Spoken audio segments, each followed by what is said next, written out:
Alhamdulillah wa salatu wa salam wa rasulillah wa ala alihi wa sahbihi wa wala. Nous avons évoqué les différentes typologies des non-croyants selon les critères coraniques, c'est-à-dire la croyance en Dieu unique, en ses prophètes, en ses messagers, en ses anges, en le jour du jugement dernier, et en le destin. Iman billahi wa malaikatihi wa kutubihi wa rasulihi wal yawmil akhir wal qadari khayrihi wa sharrihi, les 6 credos de la foi musulmane. Celui qui adhère à ces dogmes, c'est un mu'min. Celui qui n'adhère pas à ces dogmes, il n'est pas considéré comme croyant selon la définition coranique du terme. Il y a d'autres formes de croyance, mais qui ne sont pas oblitérées par la définition dogmatique et théologique de l'islam. Il y a ceux qui croient en plusieurs dieux, il y a ceux qui croient en la Trinité. Ce sont des formes de croyance à ne pas mélanger avec la foi. La foi, c'est un instinct qu'on trouve chez tous les êtres humains. La croyance, ce sont les dogmes qui éclairent cette foi. Et donc la foi musulmane est éclairée par les dogmes révélés dans le Coran et dans la tradition du prophète sallallahu alayhi wa sallam. On n'a pas le droit de croire à n'importe quoi et n'importe comment. Ces dogmes sont simplifiés, sont simples, accessibles, sans complication aucune. Celui qui les accepte, il devient croyant. La pratique vient après. À ne pas considérer que la pratique oblitère la foi. C'est la foi qui donne sens à la pratique. C'est parce que tu es musulman et croyant que tu fais la prière. Et pas le contraire. Ce n'est pas parce que tu fais les 5 prières et les jeûnes que tu es musulman. C'est le contraire. C'est parce que tu as la foi en Dieu, en la rétribution, tu as cet instinct, cet élan de la foi qui te pousse justement à faire les 5 prières. Mais ce n'est pas les 5 prières qui donnent la foi. C'est la foi qui fonde la pratique.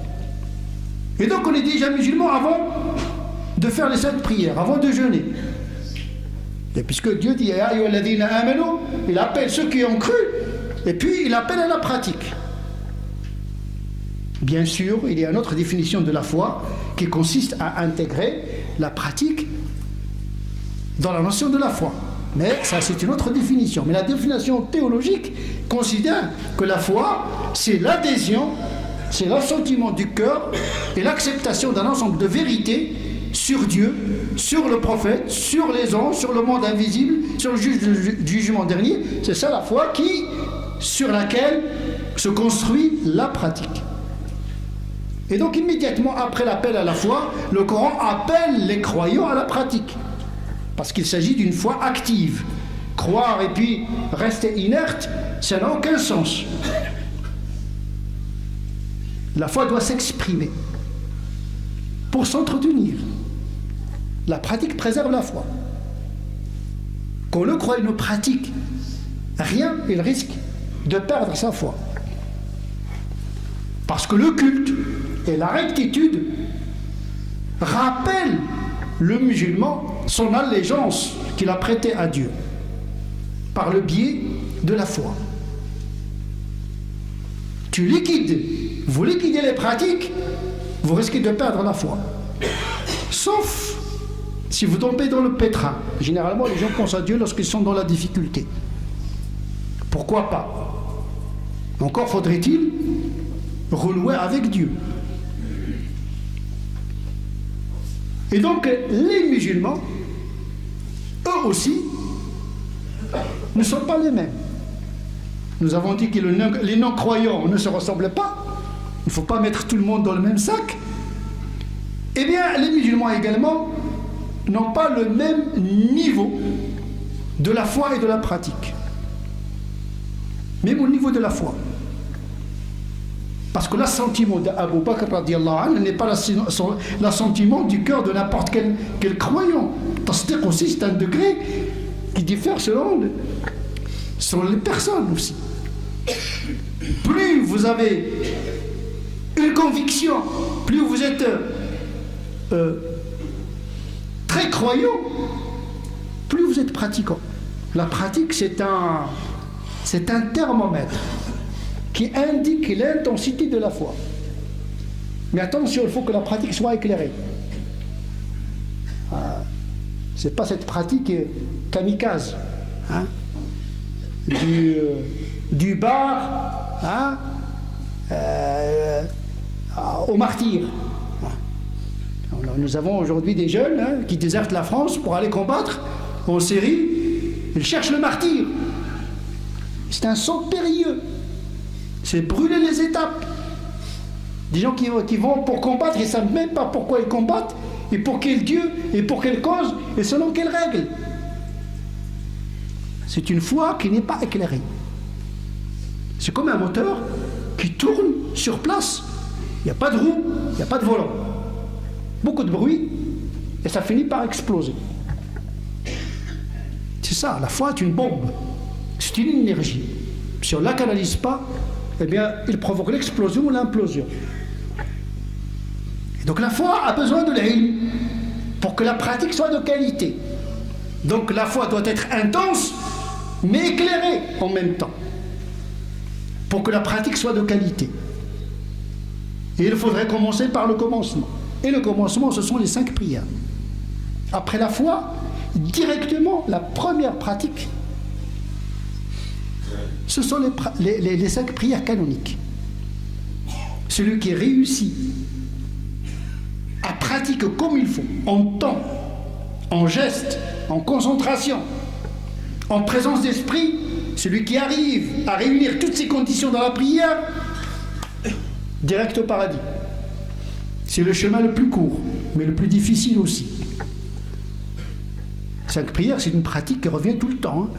C'est pourquoi on préfère mourir fisabilillah que de passer 40 ans en train de faire 5 prières. C'est trop long et c'est interminable. Il y a des gens qui n'arrivent pas à vivre pour Dieu, ils préfèrent mourir pour lui. En vérité, c'est un suicide déguisé.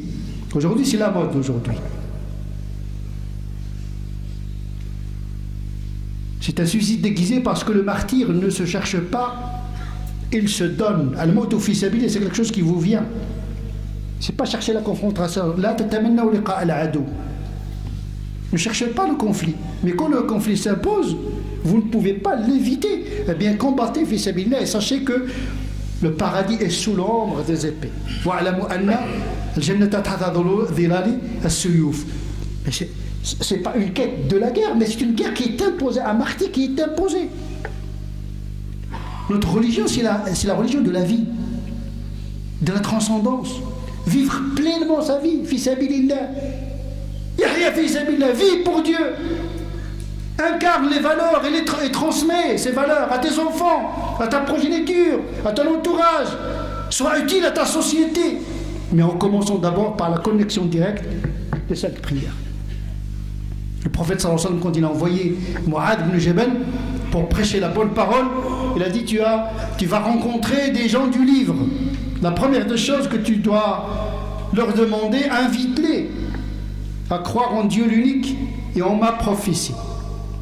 Appelle-les à la foi telle qu'elle est inscrite dans la dernière révélation. S'ils acceptent, eh bien informe-les que Dieu leur a demandé d'effectuer les 5 prières. Et s'ils acceptent les 5 prières, invite-les à effectuer la zakat. Donc, dans la pratique, il y a un cheminement et des étapes à ne pas brûler, à ne pas commencer par la fin, mais commencer par le commencement. La foi ne doit pas justifier n'importe quelle pratique. Ce n'est pas parce que tu es musulman, tu as la foi, que tout ce que tu fais est vraiment, véritablement et conforme au plan de Dieu. L'ibadat, d'abord effectuer le culte avant d'éviter les interdits. Comme disait Cheikh l'Islam Ibn Taymiyyah, il a établi cette règle d'or. L'islam, après la foi, demande d'effectuer les 5 prières, le jeûne du mois de Ramadan, le pèlerinage, la zakat, avant même de faire l'effort d'éviter le haram. D'abord le rapport à Dieu, l'ibada, l'adoration, c'est ça. Il y a l'obéissance qui est plus large et l'adoration qui est une obéissance stricte. Un ensemble de gestes destinés à honorer, à glorifier, à reconnaître Allah subhanahu wa ta'ala. Des gestes symboliques. Les prières, le jeûne, ce sont des actes inintelligibles qui visent à mettre en contact le croyant avec son Créateur, pour ne pas oublier l'essentiel de sa vie, c'est-à-dire qu'il vient de Dieu et c'est à lui le retour. Le culte, il est cyclique. Et cyclique, le rite par nature, il est cyclique pour rappeler qu'il y a des permanences, qu'il y a une vérité constante. C'est Allah subhanahu wa ta'ala, quelles que soient les conditions que nous traversons. Donc le culte nous rappelle à la foi. Donc le culte nourrit la foi. Et à ce niveau-là, nous avons 3 catégories de musulmans. Ceux qui sont injustes envers eux-mêmes. Une catégorie coranique. Ceux qui ont négligé les piliers de l'islam. Je ne parle même pas des autres interdits. Parce que le plus grand interdit, c'est de négliger la prière. C'est plus que le meurtre, disent certains savants. C'est 1000 fois plus grave que le zina. Celui qui ne fait pas les 5 prières. Je n'encourage pas au zina, mais sachez que celui qui fait le zina et qui fait les 5 prières est mieux que celui qui ne fait pas le zina, mais qui ne fait pas les 5 prières. Ça ne veut pas dire qu'il faut faire zina, mais il y a des gens comme ça. Dès que tu dis ça, il dit ah, le frère, l'imam, il nous a dit qu'on peut faire un zina. Ah, c'est pénible, on ne peut plus parler avec les musulmans parce qu'ils ont toujours l'esprit tordu. Mais c'est pour souligner la gravité du fait de négliger la prière, pas pour encourager les musulmans à boire le vin et à forniquer. Parce que la première des choses que Dieu va demander le jour du jugement dernier, c'est pas est-ce que tu as la barbe longue, est-ce que ton foulard est gros, est-ce que tu évites la gélatine d'origine porcine, etc. La première des choses, est-ce que tu as effectué tes 5 prières? Si les 5 prières sont là, intactes, direct au paradis. Les autres, je ne vois même plus les autres répertoires et les autres registres.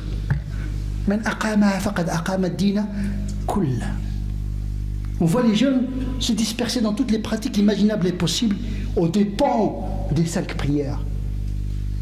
Parce que la plupart de nos jeunes sont des paresseux. Ils veulent des manifestations identitaires religieuses occasionnelles. Ils se montrent musulmans dans des occasions. L'islam, voilà, le vernis. Mais les 5 prières, on a du mal à l'assurer.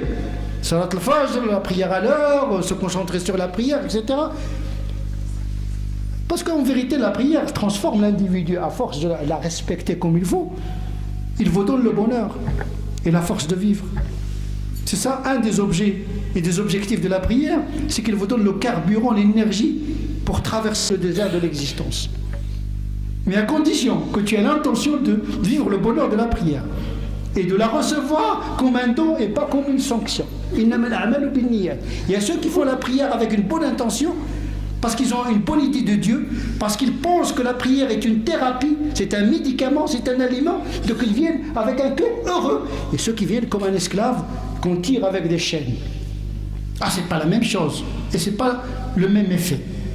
Celui qui fait la pratique avec joie, il est honoré d'être au service de Dieu, parce que c'est ça l'abd, au service de Dieu. Il se prosterne devant lui, il jeûne pour lui, il fait les dhikr pour lui, il est honoré par ça. Eh bien, l'effet est extraordinaire grâce à cette intention. Et celui qui jeûne, qui fait la prière parce qu'il est musulman, c'est un calvaire, c'est comme ça, il regrette à peine d'être musulman. Eh bien, même s'il prie 1000 ans, cette prière n'aura aucun effet sur son comportement. Il vivra toujours dans l'angoisse, comme on le voit chez beaucoup de musulmans, ils sont dans la souffrance et l'angoisse et le stress. Pourtant, ils ont le remède. Vous allez où? Il y a 5 prières. Vous cherchez quoi? Tout est dans la prière. Lisez le Coran, combien le Coran répète. Lisez le nombre de hadiths qui traitent de salat. Ça n'a rien à voir avec les autres pratiques, parce qu'il faut commencer par ça. Donc, al-fard qabla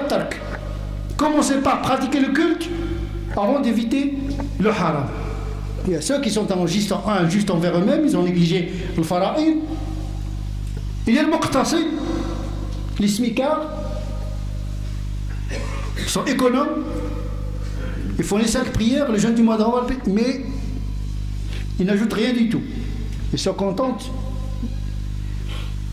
des minima sociaux, minima spirituels. Ceux-là, ils auront leur récompense. Et puis il y a les devanciers, sabiqouna bil khayrat, ceux qui ne se contentent pas des devoirs, mais ils augmentent les pratiques surrogatoires, les pratiques exotériques et ésotériques. Donc nous avons trois types de musulmans. Il y a le musulman obéissant, il y a le musulman pécheur. Et dans un musulman, on peut trouver les deux. Et les pécheurs dans un volet, obéissant dans un autre répertoire. Mais la perfection n'est pas de ce monde. L'essentiel, c'est de gérer et capitaliser sa vie. Comment transformer le péché en bonne œuvre par le repentir, et comment préserver le hasana par shukr. Quand tu effectues quelque chose, tu dis alhamdulillah. Quand tu pêches, tu dis astaghfirullah. C'est comme ça que tu vas capitaliser ta vie.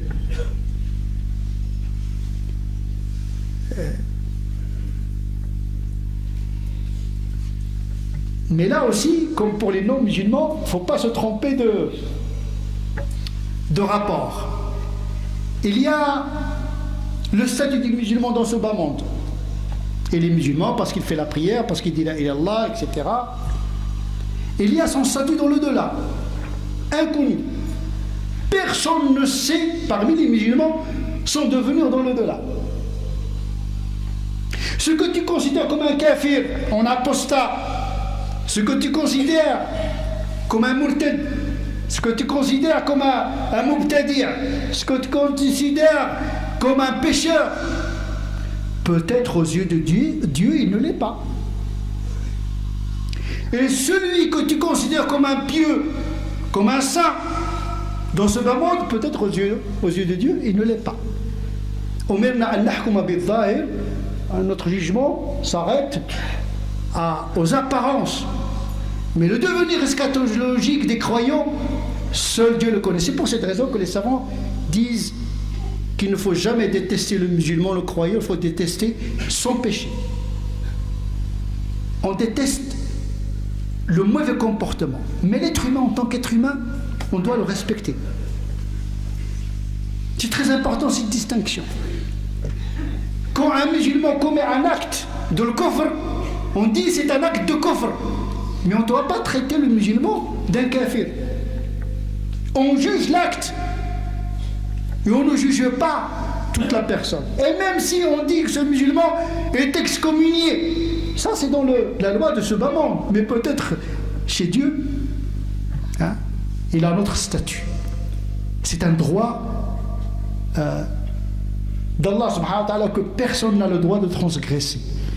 Et donc cette confusion entre la catégorie du musulman et son devenir dans l'au-delà, cette confusion reste à éviter. نسأل الله عز وجل أن يجعلنا من الذين يستمعون القول فيتبعون أحسنه أولئك الذين هداهم الله وأولئك هم أولو الألباب. اللهم اهدنا فيمن هديت وعافنا فيمن عافيت وتولنا فيمن توليت وبارك لنا فيما أعطيت وقنا واصرف عنا شر ما قضيت فإنك تقضي ولا يقضى عليك وأنه لا يذل من واليت ولا يعز من عاديت تباركت ربنا وتعاليت. اللهم ربنا آتنا في الدنيا حسنة وفي الآخرة حسنة وقنا عذاب النار. اللهم ربنا آتنا في الدنيا حسنة وفي الآخرة حسنة وقنا عذاب النار. اللهم ربنا آتنا في الدنيا حسنة وفي الآخرة حسنة وقنا عذاب النار. اللهم صل على سيدنا محمد وعلى آل سيدنا محمد كما صليت على سيدنا إبراهيم وعلى آل سيدنا إبراهيم وبارك على سيدنا محمد وعلى آل سيدنا محمد كما باركت على سيدنا إبراهيم وعلى آل سيدنا إبراهيم في العالمين إنك حميد مجيد. سبحان ربك رب العزة عما يصفون وسلام على المرسلين والحمد لله رب العالمين.